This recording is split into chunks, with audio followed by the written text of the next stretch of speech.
जब भी हमें परफेक्ट एम्ब्रॉयडरी करनी है तो इसके लिए एक कैनवास आता है। ये मैं आपको दिखाती हूँ। इस तरीके का कैनवास आता है जिसमें ये इस साइड में डॉट डॉट है, नज़दीक से आपको दिखाती हूँ, और एक साइड ये प्लेन रहता है। तो ये जो कैनवास है वो स्पेशली एम्ब्रॉयडरी के ही लिए आता है।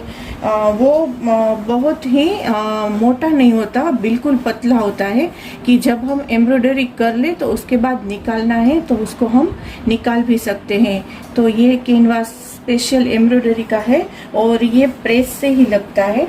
तो हम जिस क्लॉथ पे हमें एम्ब्रॉयडरी करनी है उसकी जो रॉन्ग साइड है उसके ऊपर रखना है। तो ये जो डॉट वाला होगा ये हम ऐसे भी चेक कर सकते हैं, जिस तरफ कुंद लगा हुआ है उसको हमें ये रॉन्ग साइड पे रखना है। तो ये साइड पे कुंद लगा हुआ है तो मैं इस तरीके से रख दूंगी और सिंपल ही है, हमें इसके ऊपर प्रेस चलानी है। प्रेस हमें जब भी कुछ भी इस तरीके से हम लगाते हैं तो स्लो ही रखना है, क्योंकि कपड़े का डिसाइड नहीं होता, कभी कभी बहुत ज़्यादा प्रेस स्ट्रोंग रहेगी तो वो उसमें चिपक जाएगा। तो हमें नॉर्मल ही उसका रखना है। सिल्क के ऊपर रखोगे तो वो नॉर्मल ही हीट होगा उसका। तो इस तरीके से हम इसके ऊपर लगा देंगे। हमें जहाँ भी वर्क करना है वहाँ पर हम इस तरीके से कैनवास को इसके ऊपर लगा देंगे। और अगर हमें लगता है कि हमने जो तापमान यहाँ पे सेट किया है वो कम है तो फिर आप ज़्यादा करो, पर पहले आप सिल्क के ऊपर ही रख के करो। तो इस तरीके से मैंने इसको यहाँ पर लगा दिया है।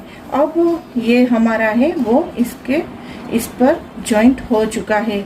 तो अब हम यहाँ पर हमारा कुछ भी एम्ब्रॉयडरी वर्क डिज़ाइन करना है वो हम इसके ऊपर करेंगे। तो आप अगर कैनवास के साथ करोगे, मैं पेपर से भी करती हूँ, पेपर नीचे रख के भी करती हूँ, पर जब बहुत ही पतला कपड़ा होता है तो फिर वो पेपर लगा होगा तब भी वो खींचेगा। तो ये कैनवास है वो खींचने नहीं देता है और हमारा जो डिज़ाइन है वो एज इट इज़ जितना स्टिच हमें लेना है उतना ही आता है, उसमें वो कम नहीं हो जाता।